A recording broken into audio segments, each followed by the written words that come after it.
In today's video, I'm going to teach you how to edit a request form in Wrike.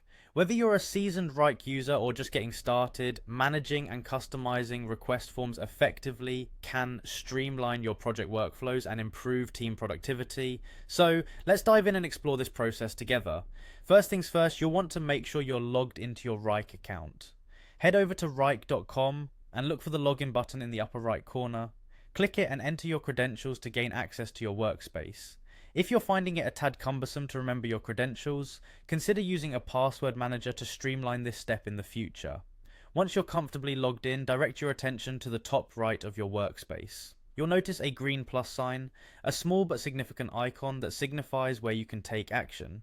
Clicking this will present you with a drop-down menu of options. From this menu, you'll want to select the request option. This is where the magic begins, as this selection gets you into the realm of request form management, where you can create or modify request forms to suit your project needs. Now that you're in the right section, focus on the Manage Forms option. This is your gateway to accessing all the request forms you've either created or have permissions to edit.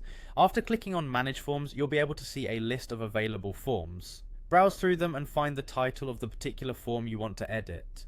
Click on it to open the form details. This area is where you can make all the necessary changes, tailored to meet your specific requirements. When you have the form open, you'll see fields and questions laid out.